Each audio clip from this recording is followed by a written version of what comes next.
Well, folks, welcome to one more edition of Politics and Right. I'm Egberto Willis, your host. Thank you so kindly for being here, part of the show. We are going to have a great show for you today. As I'm speaking to you today, I'm still doing some of the graphics. And why am I still doing some of the graphics? Because as usual, things come in, I get late. And I must admit that I enjoyed watching the tribute, the tribute to First Lady Carter. I always loved the Carters. I always thought that the Carters were a very, very good representation of where we want people to be. These guys didn't only talk the talk; they walked the walk. I have been a donor to Habitat for Humanity for a long time, the Carter Center for a long time, because again of the work that they do.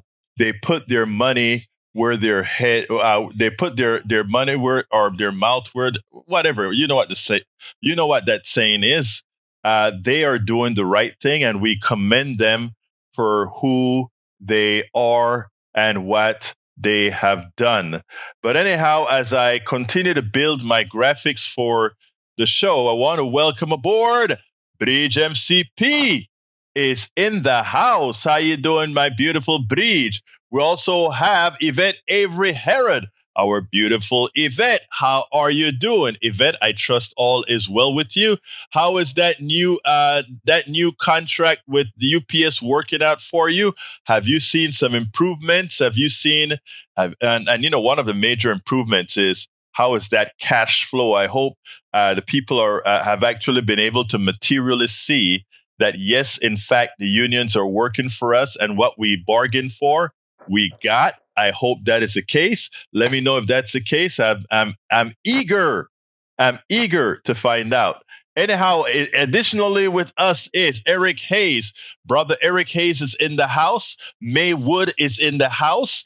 AVQ, El Senor Rudnin, is in the house. He played hooky yesterday because he said he was very busy. And I thought, there are times he said he's going to play hooky, but he still sticks around and we still see him lurking and sending us messages. We missed you yesterday, brother AVQ. Rudden, where were you? We missed you. We missed you. We missed you. Anyway, I got 3 specific videos for you today.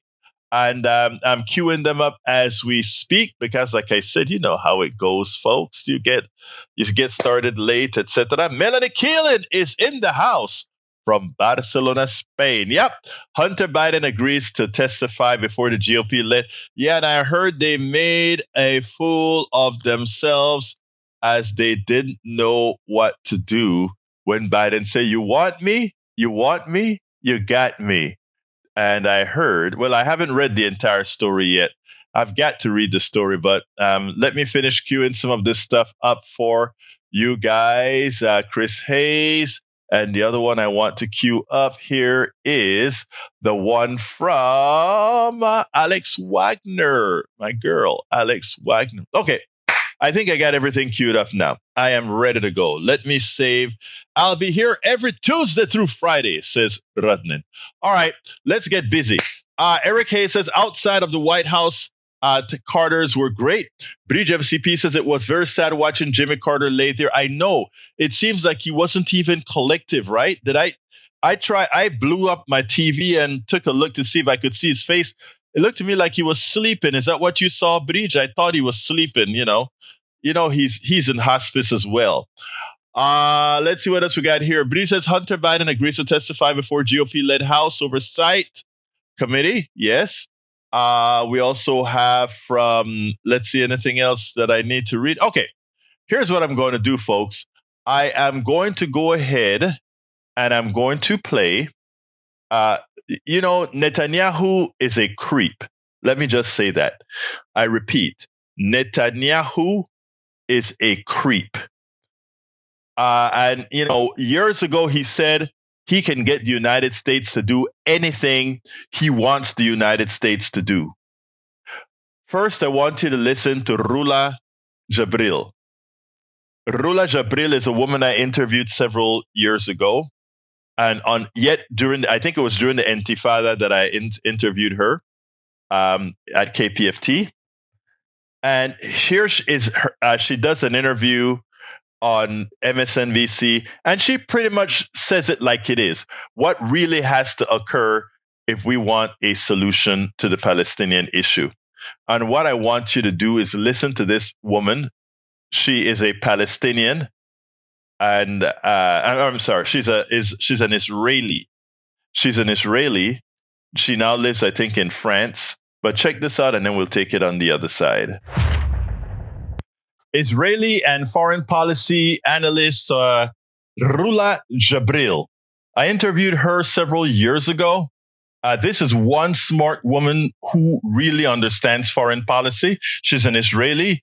She points out what the solution is to solve the Palestinian-Israeli issue. The problem is right now is that with Netanyahu in power, it's an impossibility. I want you to listen to this, and then we'll take it on the other side. Prime Minister Benjamin Netanyahu has said that Israel does not want to occupy or govern Gaza, but it sounds like that could be the plan, with the Israeli leader refusing to let Palestinians govern Gaza once this war ends.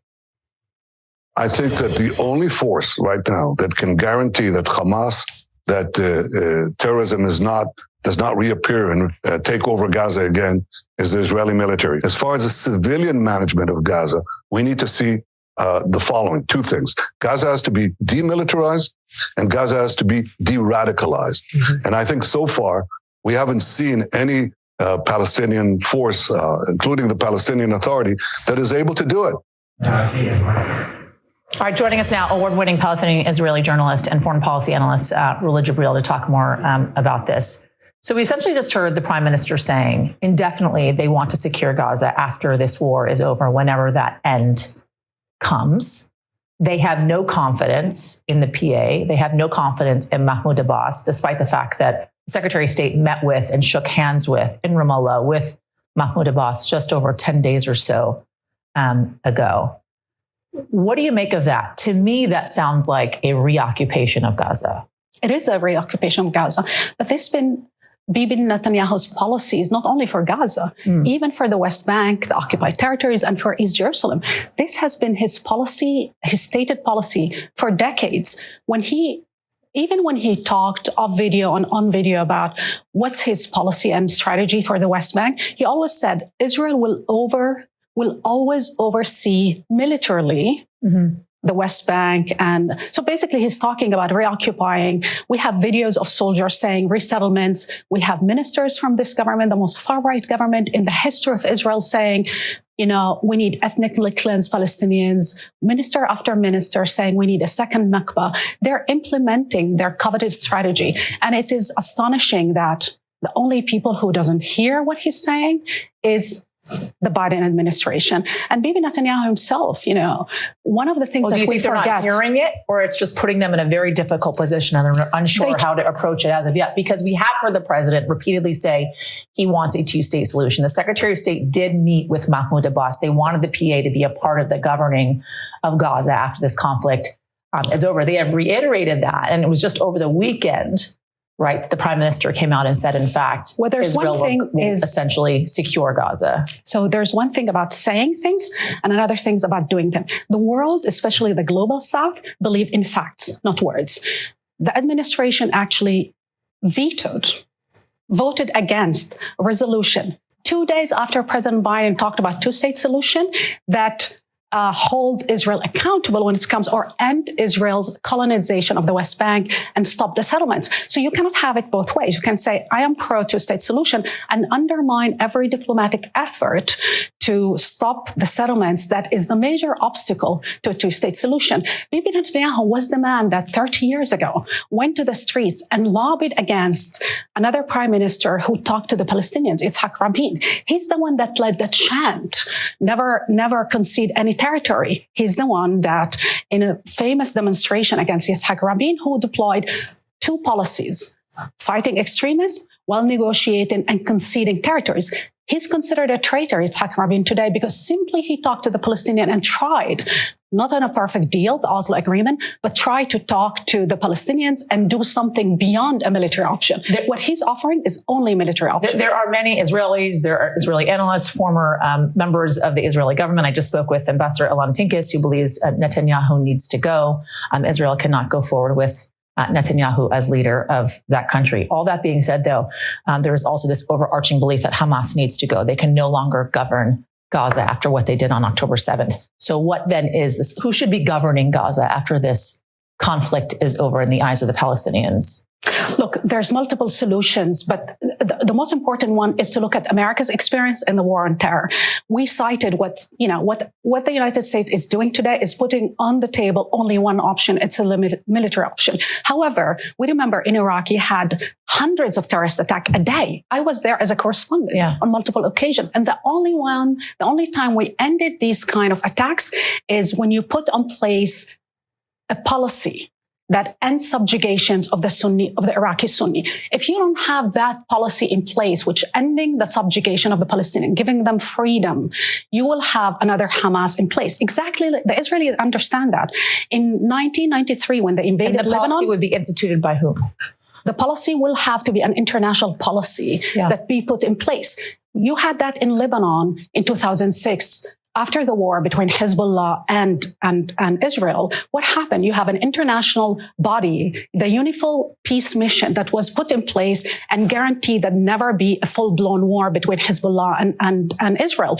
You have similar, arrangement around the world. You had that kind of arrangement that General Petraeus himself put in Iraq that ended basically Al-Qaeda in Iraq, and the attack went from 100 to 0 within months. So without a political option on the table and ending Palestinian subjugation and giving them freedom, I fear that we will be only planning for the second war and the second war and the second Hamas. I mean, those are the only things. War extending beyond the borders of Gaza and Israel, because Hamas is now essentially threatening. And as we just talked to Courtney Cuby as well, what is happening between these proxy wars, right? The Iran-backed militias. You also have essentially Hamas threatening Hezbollah will fully enter the war if Hamas is eradicated from Gaza. What do you make of that? Look, Nasrallah spoke clearly, and he spoke about not wanting to be involved, but he said something about at that time, but also he said the target is the United States. Around the region and around the world, the fact that President Biden gave Israel $14 billion without conditionality, without even complying with international law or America's law, the Leahy law that suggests that nobody should use that weapon to commit war crimes or violate human rights, the fact that there is no red line on how to use weapons, the fact that they are bombing hospitals and shelters and refugee camps, which President Biden called, when Putin did that, called it a war crime. And in this case, they're basically ignoring it and say, oh, we're not going to judge. Well, your role is actually to judge and to make sure that they are complying with international law. So you think it's time the administration changes policy when it comes to Israel? Not only to Israel, it's to save America's standing in the world, to save President Biden's legacy, and also the whole idea of rule-based international order, and not to jeopardize America's national security. Because what's at stake today is not only the survival of Palestinians in Gaza or Israel's security, but also America's security. How should Israelis, though, reconcile the 1,200, the number has now been adjusted, the 1,200 Israelis that they lost in this terrorist attack on October 7th? How do they reconcile that? It is a horrific attack. And it is an atrocity, and it's a war crime. And people who committed those war crimes need to be brought to justice. No doubt about that. Nobody is questioning that. What you're questioning is, what can we do to prevent other attacks like this from ever happening again? Yeah. And the only way to prevent that is to listen to the security apparatus who are telling us for a year, there's no military solution. There's only a political option to end this conflict. It's a political conflict. You cannot end it militarily. You cannot kill an ideology. What you can do is address the underlying questions that feeds these ideologies. Killing 12,000 Palestinians actually strengthens that ideology. Rula. Netanyahu did absolutely everything to avoid a two-state solution, including allowing the funding of Hamas to continue so that the Palestinian Authority could not come into power in Gaza.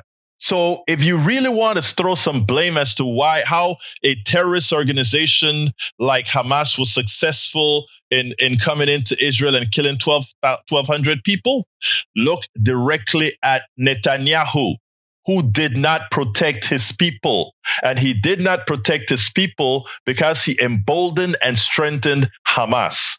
So says Haaretz, one of the major newspapers in Israel. Let's not allow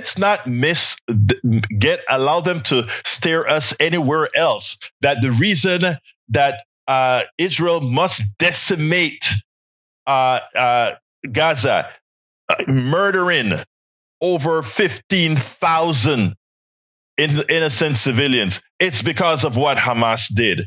Well, if you're going to start assigning complicity, you better start assigning it starting directly from Bibi Netanyahu.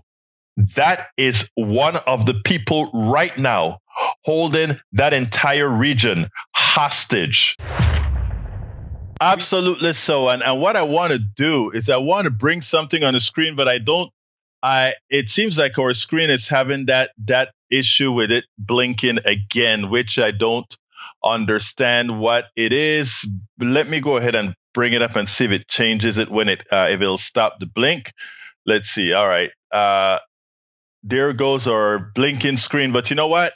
I'm going to deal with it and still read it from the screen. Here's the deal. Netanyahu, remember, understand what Rula Jebreal said.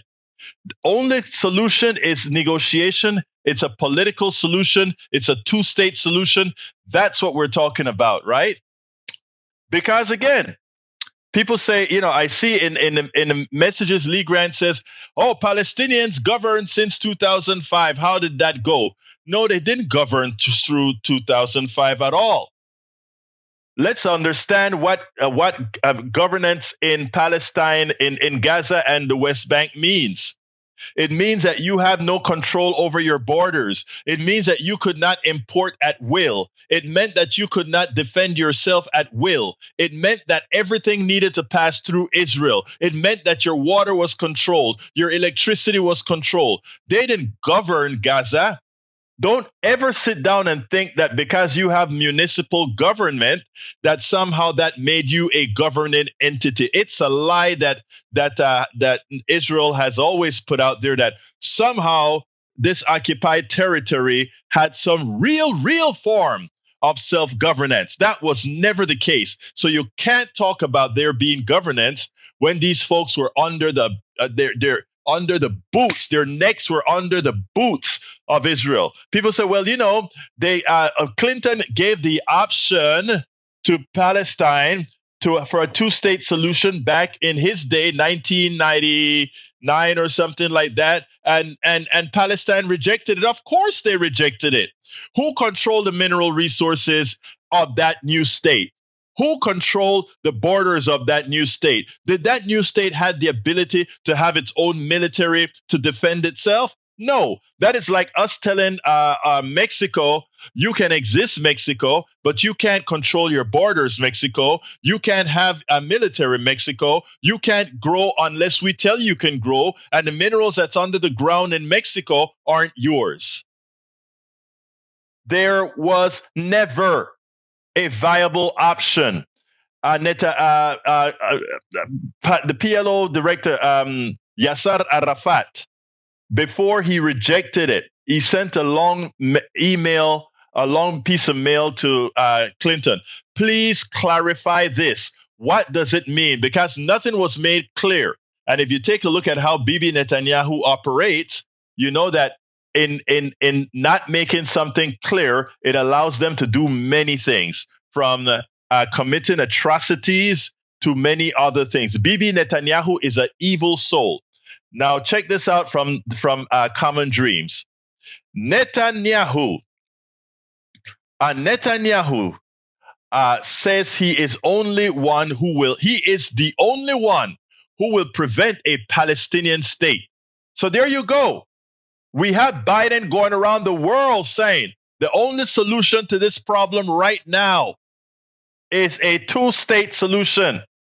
And Netanyahu, who is sucking on America's tits, by sucking our $14 billion to keep this evil war up, by getting $3.8 billion every year out of our budget. He spits in Biden's face. So the article says, look, Joe Biden, Netanyahu is spitting in your face, said one critic. Are you going to keep hugging him in public, or are you going to finally end the blank check and hold him accountable for his words and actions? Check out what the article says. With his approval ratings in the tank, Israeli Prime Minister Benjamin Netanyahu has reportedly been lobbying members of his Likud party in a bid to keep their support, claiming he is the only one who will prevent a Palestinian state in Gaza and the West Bank. Netanyahu remarks, first reported by an Israeli public broadcaster Kan, fly in the face of the Biden administration's continued push for a two-state solution as the only way to guarantee the long-term security of both the Israel and Palestinian people. To make sure Israelis and Palestinians alike live in equal measure of freedom and dignity, we will not give up on working towards that goal, U.S. President Joe Biden said, who has offered unconditional political and military support to Israel during its latest assault on Gaza, wrote in a social media post late Monday. Analysts have long argued that one democratic state, not two states, is the only viable alternative to the apartheid status quo, given factors such as ever-expanding Israeli settlements in the West Bank. Throughout his career, Netanyahu has vociferously opposed a peaceful resolution and worked to divide Palestinians in Gaza and the West Bank by propping up Hamas. Again, listen to what this said. Anyone who wants to thwart the establishment of Palestinian state has to support bolstering Hamas and transferring money to Hamas, Netanyahu told his colleagues in 2019. I repeat, anyone who wants to thwart the establishment of a Palestinian state has to support bolstering Hamas and transferring money to Hamas, Netanyahu told his colleagues in 2010. Okay, in 2010. Okay, let me take it off the screen because it's sort of blinking too much. There we go. Off the screen. Okay. Let me continue reading. In the latest comments to Likud, backbenchers Netanyahu reportedly said he is the only one who can withstand U.S. pressure. Again, I repeat, Netanyahu, who Biden hugged, said he is the only one who can withstand U.S. pressure, and that he knows how to manage American public opinion, even as American public support for Israel's assault on Gaza falls. The Times of Israel reported Monday that Netanyahu boasted about having gone against U.S. wishes by launching a ground invasion of Gaza and raiding the Palestinian territory's largest hospital on the pretense that Hamas was hiding a command center on the facility's grounds, a claim that has not been substantiated. Okay? Netanyahu facing mounting domestic pressure to resign has also indicated that Israel plans to occupy the Gaza Strip for an indefinite period after the current war, defying Biden's warning against a prolonged occupation. Look, Joe Biden, Netanyahu is spitting in your face. Jonah Lieberman, co-founder of the Jewish American advocacy group If Not Now, wrote on social media Monday. He doesn't take you seriously. Are you going to keep hugging him in public, or are you going to finally end the blank check and hold him accountable for his words? Come on, man. News of the Israeli Prime Minister's meetings with Likud lawmakers came as the attack on Gaza is under a tenuous pause to allow for the release of hostages. Netanyahu has opposed a lasting ceasefire and pledged to continue waging war on the Strip once the pause is over. The Financial Times reported Tuesday that Biden and other top U.S. officials have implored Israel not to trigger mass internal displacement in its planned offensive in southern Gaza, where many people have fled to escape Israeli bombing in the north. Israel's assault has displaced around 70% of Gaza's population so far. Israeli officials have not provided any public indication that their bombing campaign will be less destructive following the end of the pause. The enemy will meet first the bombs of the Air Force, and after that, the shells of the tanks and the artillery, and the scoops of the D9 bulldozers, and finally, gunfire of the infantry troops, Israeli Defense Minister Yoav Gallant said Monday. We will fight in the entire strip. These guys are criminals. These guys are war criminals. They are evil. Netanyahu and the right-wing bunch of Israelis are criminal murderers. It's right there for all to see. And they're defying our president, and they're using our tax dollars to commit murder in Gaza. To commit murder in Gaza in the name of the United States of America. Okay?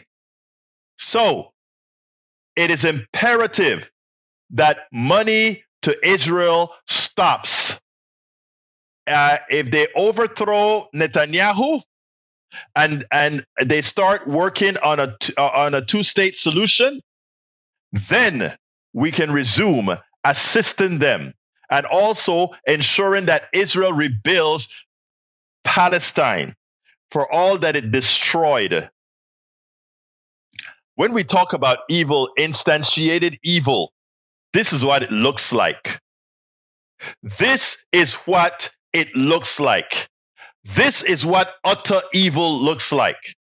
You use the death of 1,200 innocent Israelis to commit genocide, to destroy a people, and to blow some place up to smithereens. That is the instantiation. Well, not instantiation. That is outright evil. And we are signing our name to the evil of Netanyahu's doings. There is the article. Read it. Article in Common Dreams, folks. I'm sorry I'm riled up about this, but we are talking about people's lives, and we are talking about this animal, Netanyahu. This animal just talking the way he talks. Michael Rudden just put The Guardian. Democrats supporting Israel oppose Bernie Sanders' plan for conditional aid. Senators urge for U.S. to make Israel reconsider military strategy is met with fierce backlash, underscoring rift on leftover war in Gaza. Bridge MCP says, Jason J. Eaton, the man accused of shooting 3 men of Palestinian descent in Vermont, has shared conspiracy on social media and founded an organization based on the writings of right-wing anti-government spending author. Social media and public reports appear to show authorities charged Eaton, 48, with 3 counts of second-degree attempted murder following his arrest on Sunday. I hear that. Read it, guys. Bernie Sanders has a press release. I hope you read it out in full. Hamas is a corrupt terrorist organization which began this war by slaughtering 1,200 innocent Israeli men, women, and children and taking over 200 hostages. Hamas has made clear before and after October 7 that its goal is to destroy Israel. Under those circumstances, Israel absolutely has the right to defend itself. While Israel has the right to go after Hamas, Netanyahu's right-wing extremist government does not have the right to wage almost total warfare against the Palestinian people. That is morally unacceptable and in violation of international law. Displacing 1.6 million people from their homes, cutting off food, water, medical supplies, and fuel, and killing some 12,000 Palestinians, now it's up to 15,000, nearly half of whom are children, is in violation of every code of human decency. It must stop. The U.S. provides $3.8 billion a year in aid to Israel, and the Biden administration wants $14.3 billion more. The Netanyahu government, or hopefully a new Israeli government, must understand that not one penny will be coming to Israel from the U.S. unless there's fundamental change in their military and political position. Among other conditions that must be imposed upon any aid to Israel are an end to the indiscriminate bombing in which has taken thousands of civilians' lives, and a significant pause in military operations so that massive humanitarian assistance can come into the region. The right of displaced Gazans to return to their homes, no long-term Israeli occupation. It should be no occupation or blockade of Gaza, an end to settler violence in the West Bank, and a freeze on settlement expansion. We don't need to freeze settlements. We need to kick those son of a guns out of the West Bank and out. Well, they're already out of Gaza. Okay, that's what we need to do. That's what we need to do. Okay. All right. Let's see what else we got. Let's see. Let's back up here and check. See what other intelligent thing I need to read here from my peeps. Any U.S. president can never go against Israel. Well, I think it's time to start.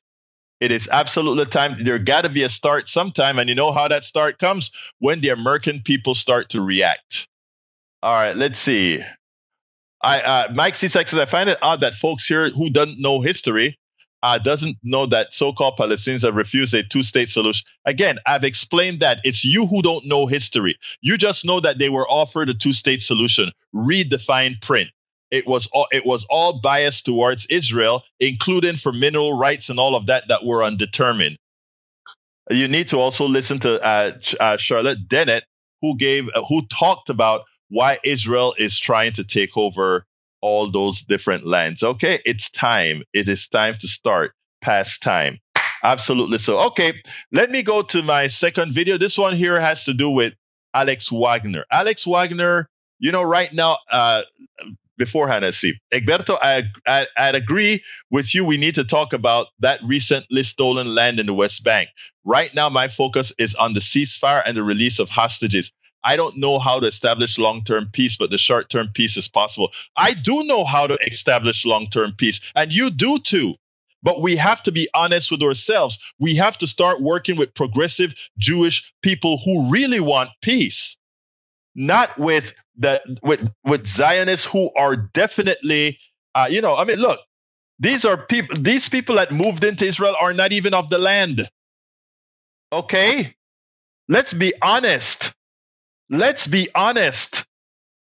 The creation of Israel is one thing. The displacement of the people that were already in Israel is another thing. Why can't we be just honest about it? Honest about it. I speak to my Jewish friends about it. Be honest. The Palestinians have always gotten the short end of the stick. Read the history.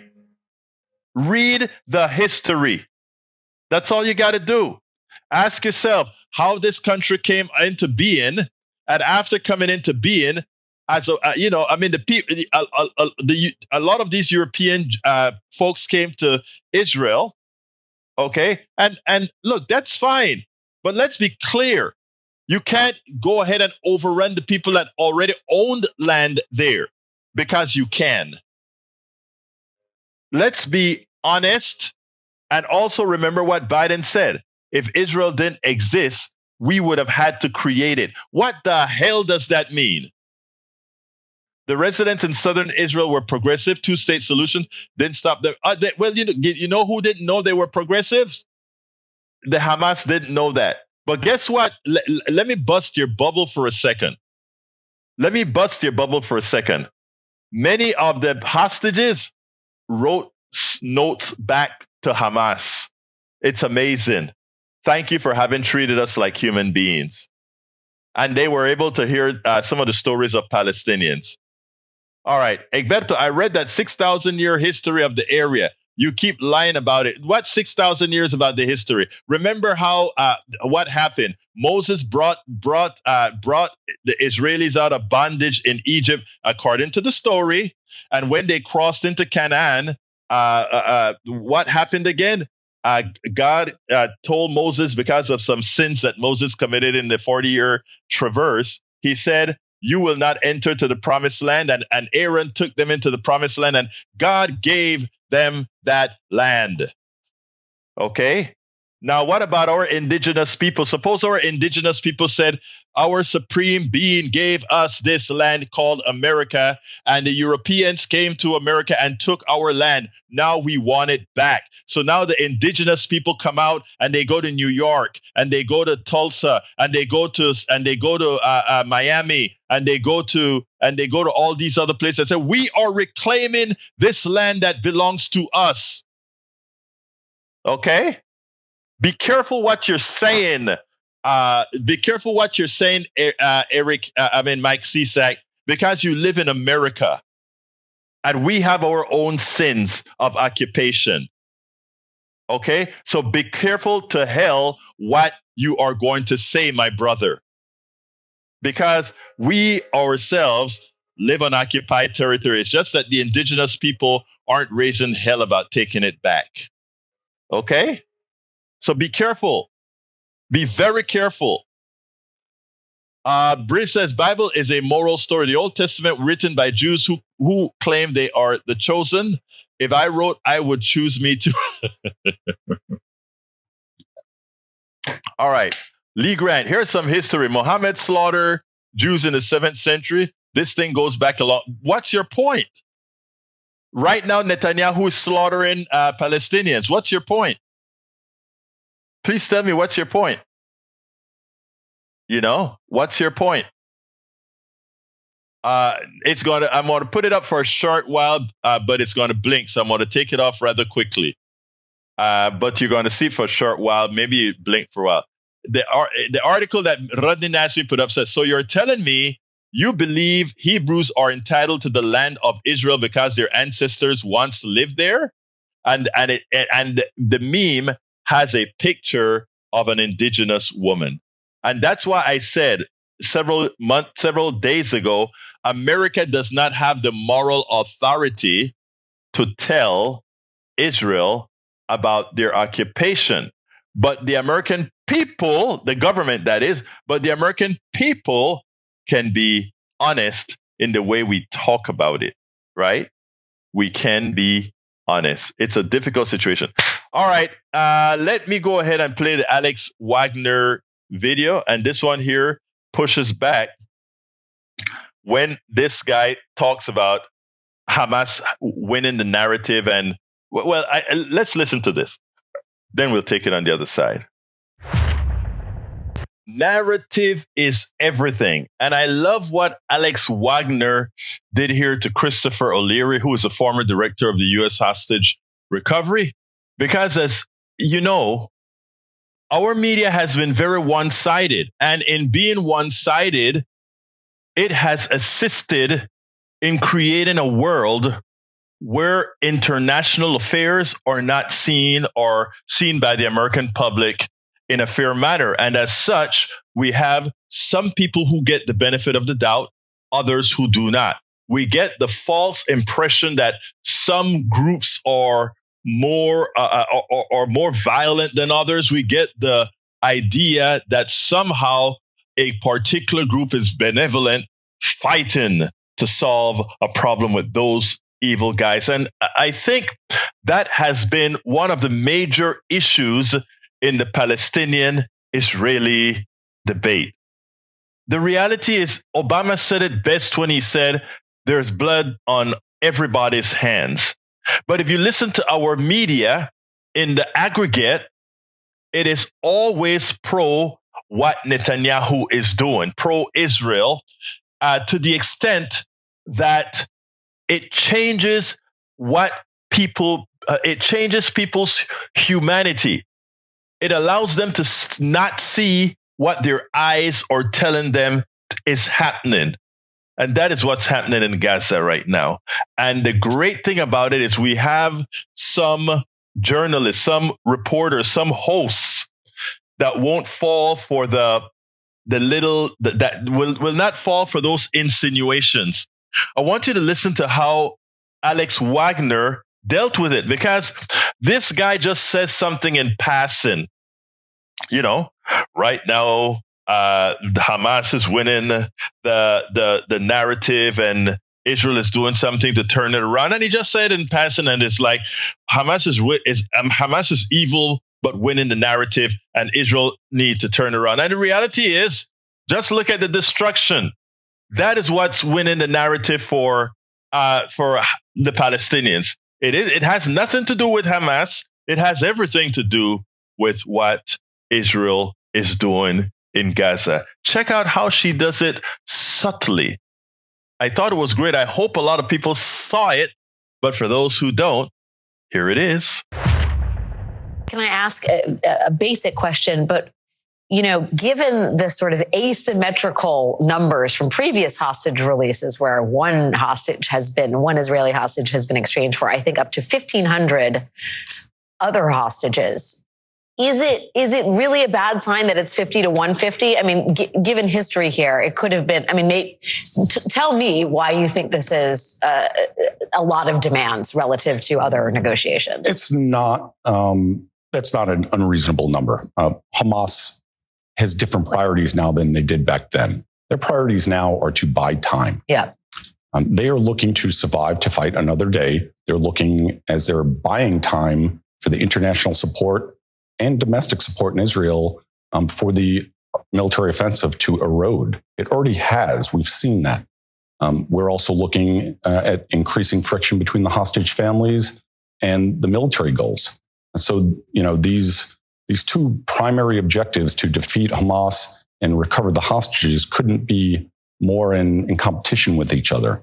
Hamas is looking to buy time to change the narrative as they can from who's the monster to who's the victim and invert that. And they've had some success to this point. Well, yes. And some people would argue that Israel's, assault in Gaza that I think has taken 14,000 lives has assisted most directly in that. But so therefore, you heard what she said at the end? Nope. Hamas isn't changing the narrative. 14,000 dead people from Israeli bombing and pretty much violent acts. That'll do a good job in changing the narrative. You see, and what we have a lot of our news media doing is justifying the killing of innocent people by saying, that Hamas is using them as natural shields, and that's why Israel is obligated to kill innocent people because Hamas is hiding behind them. Like I used in an earlier show a couple of days ago, if somebody comes into your house and attack, and you're going to defend yourself, and then that person runs to a mall and they hide behind 100 people, are you going to gun down that 100 people to get that one person? I don't think not. And not only that, I think the law would have something else to say about that. Folks, open your eyes. What your eyes are telling you is occurring in Gaza is actually occurring in Gaza. What your eyes are telling you in Gaza. And here's another meme for the screen, or blinking screen from Bridge MCP. This is not a Christian nation. It's a nation in which you are free to be a Christian. I could not have said that any better. And that is correct. That is absolutely correct. Michael Radden says, you don't go killing innocents with dropping bombs because a terrorist is hiding among them. If you're intent on killing that one terrorist, make sure there's no collateral damage. Exactly. And the reason I feel so deeply about this as well, not only natural empathy, but that's what George Herbert Walker Bush did in Panama. He wanted to catch one guy, Manuel Antonio Noriega, the dictator of Panama. He wanted him because the dictator of Panama didn't do what he wanted. And what he did, he killed over thousands of Panamanians, bombed them, destroyed their homes, fire bombs, big bombs. In Chorrillo, David, Colón, killed a bunch of Panamanians to bring back Noriega alive to serve time in a Miami jail because Americans just love their drugs. And Noriega was a capitalist. He facilitated the financing of getting drugs to the United States. That was a pretense. That was a pretext, one of the pretexts. But the reality is, of course, they wanted him to invade with the Panamanian Defense Forces to help them invade. I think it was Nicaragua. Okay? That's the kind of, that is a kind of value our government put on the lives of others. Okay? On the lives of others. Carl Cox says Palestinian land have been stolen for Jewish settlements, and the killing of Palestinians whose land is been stolen causes anger. Palestinians being pushed into a corner are getting angry. Robert P. Davenport says, where did the Palestinian women and children the Israeli government is trading for hostages coming from? Why no coverage of the Palestinian women and children held by Israel? Thank you, Robert Davenport. I wanted to say that and I forgot about it. But, we talk about Hamas holding hostages. Israel has been holding hostages for a long time. They just pick the kids up that are throwing stones and throw them in jail. Lock them up. No jury, no judge, no nothing. Just throw them in jail. Isn't that a hostage? That's a hostage. So they were exchanging hostages, right? And look, I'm not trying to defend Hamas killing of Israelis at all, but let's be real now. Let's realize that all lives have value, same value. And what we're doing here, is somehow giving the impression that an Israeli life is more valuable than a Palestinian life. We cannot have that. A life is a life is a life. I love my Jewish brothers and sisters, and I love my Palestinian brothers and sisters. Well, I love all my brothers and sisters, right? So, folks, don't fall for the tropes either. All right, last one. We're going to change from Israel now to the economy. And here's the deal. Well, let me just play this for you, and then because I'm going to be running out of time, so I'll just play this one for you now. Let's be clear here. Most Americans are feeling a certain amount of angst because of our economy. It has nothing to do, however, with the current state of inflation, etc. We have a lot of systemic problems in our economic system. We have a lot of inequities in our economic system that needs to be resolved. But all in all, when we take a look at how the economy is doing, as we discussed with Dr. Wolf several weeks ago, is in the aggregate, the economy is doing very well for many.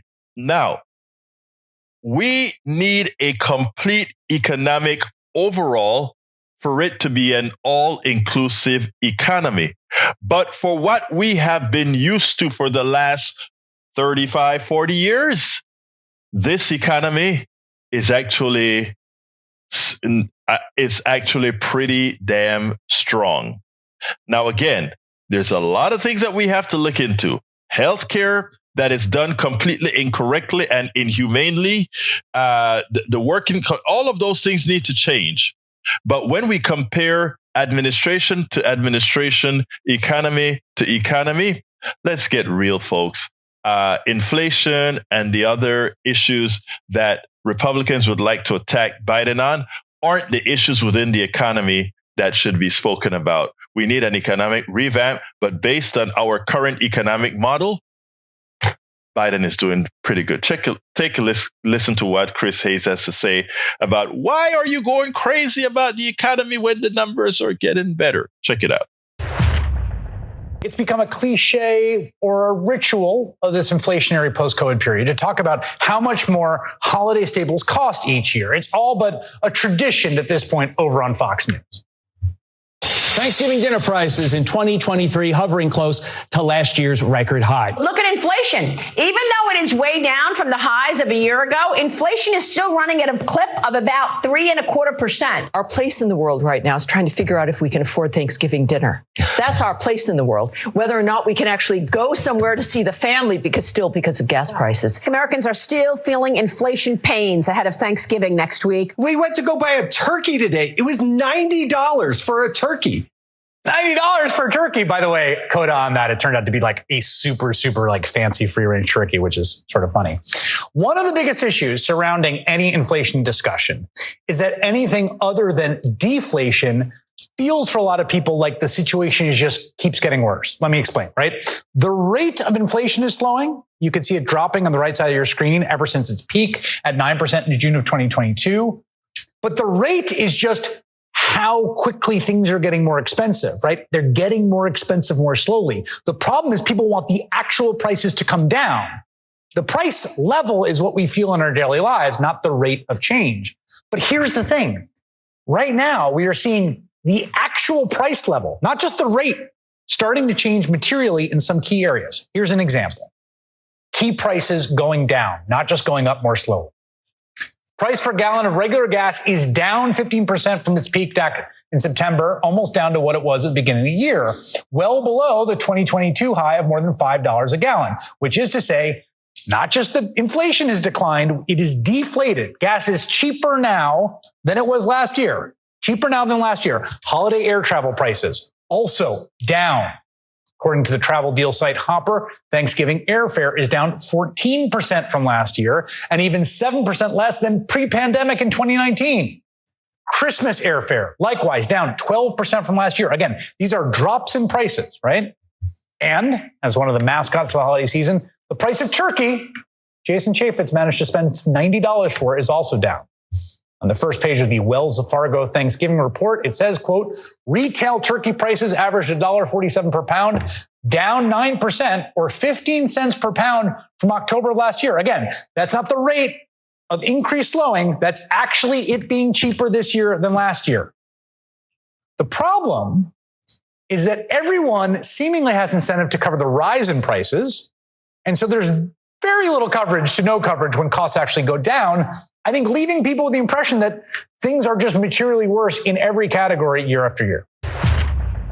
So again, by US standards of a flawed economy, the economy is doing well.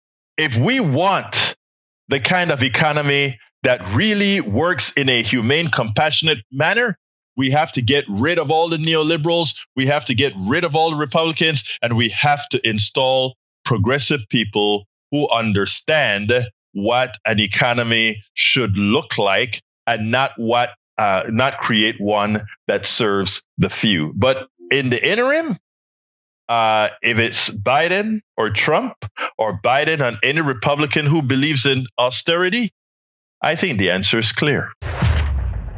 The answer, in fact, is clear. Brother Robert Davenport, thank you so kindly for your super chat. Thank you, my brother. It says, evil is as evil does by Hamas or Israel. I do not support evil from anyone. Exactly. And, I wrote another piece where I said, I cannot see the difference between Hamas and Netanyahu. And I'm not saying that to be inflammatory at all. I'm saying I do not see any difference between the leader of Hamas and Netanyahu, the leader. I don't see, and in fact, I think Netanyahu is worse in that Netanyahu is using our weaponry, which has the potential of murdering scores, thousands. That is worse. I know some people are not going to like to hear that, but Netanyahu is no more benevolent. No worse. No better than Hamas. In fact, he showed that he would work with Hamas. So anybody asks you, remember, Netanyahu and Hamas are both murderers.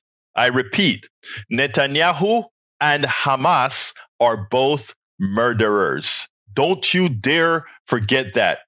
And the thing about it is Netanyahu has killed many more than Hamas has. This has nothing to do with my Jewish brothers and sisters. In fact, they shouldn't associate themselves with Netanyahu and the portions of the IDF that are affecting these killings, these murders. They shouldn't. Because you know what? Karma is coming. I hate to say it, but you can't inflict that mass murder on people and think folks are just going to take it like the Panamanians did. I'm sorry. My people in Panama just went ahead and said, okay, Bush came in and killed several thousand poor people and bulldozed them and put them in a big hole. Okay, poor people forgotten easily, So, that's what it goes. Eric, I suggest you do some reading. The River to the Sea is actually in the Likud platform. The Israeli Likud platform was talking about genocidically removing all Palestinians out of the land. And that's where that river to the sea originated. I showed you guys that already. But if you decide that you want to live by the narrative of the fallacies, then what can I say? But that river to the sea comes out of the Likud platform. Don't ever forget it. It comes out of the Likud platform. All right, Egberto doesn't even know that Hamas has been shooting their own people to keep them in the areas that Israel warned them about. Okay, and Netanyahu got 1,200 of his people killed. He used his people as shields to protect from the two-state solution. Lee Grant says Musk has banned saying from the river to the sea. Who cares what Musk has to say anyway? You know, whatever the case is, that is a Likud. That statement originated with Likud. Look it up. Thanks for the show. Good one. Remember, can't give medicine to the dead. Ha! Love that, Bridge MCP. Anyway, I got to get out of here. Folks, please remember to support the program. Today's Giving Tuesday. Why? Today's Giving Tuesday. I only got one super chat on Giving Tuesday. Come on, folks. What happened? I am lost. One super chat on Giving Tuesday. Well, look, you know what? You guys can still support the program by simply going to politicsdoneright.com/support. Remember, it takes a lot of work to do what I'm doing. It takes a lot of work to do what I'm doing. So please consider supporting the program. You can actually support the program by going to politicsdoneright.com/support. And I'm about to put that on the screen right now. politicsdoneright.com/support. That gives you all the different options in which you can support the program. Repeating one more time, politicsdoneright.com/support. I want to ask all of you a favor. Please consider subscribing as a paid subscriber to our newsletter. If you do that, you can read all of my books free of charge online with the app, etc. by going to politicsdoneright.com/newsletter. politicsdoneright.com/newsletter. Support. Look, we complain about not getting our message out and people not voting. That's what we do. We get the message out. You should hear the kudos that we get on the program when people call in on our KPFT show. We're making a difference, folks. You are making a difference by supporting this program. I repeat, you are making a difference by supporting this program. So please go to politicsdoneright.com/support, find a way to support, or go to politicsdoneright.com/newsletter, become a paid subscriber to our newsletter. And let's give a big thank you to our brother in crime, Robert Davenport, for being, he gives us super chats quite often. I appreciate that, just like Bridge MCP and brother Lee Grant, and Lopez. A lot of you give us those super chats, and I want to thank you all for it. Those people who have the wherewithal to help support the program, you guys are, all of you are heroes. Not everybody can. All of you are heroes. And what we try to do is bring it to everybody, because that is how we do it. We work together. Anyway, got to get out of here. My name is Egberto Willies. This is Politics Done Right, and you guys know how I end this baby. I am out. We spend a lot of time deconstructing the news, trying to parse it into a form that everybody can understand. We try to find those little nitpicks where it flies above the fray, etc. If you really like these videos that we do, I want to ask a big favor. Please go ahead. Number 1, subscribe to our channel. And number 2, please join if you can. Thank you so kindly for watching. Keep watching. Please remember to share. We must populate the entire internet with our progressive message, a message that we know is what most Americans say that they want. So help us, please join.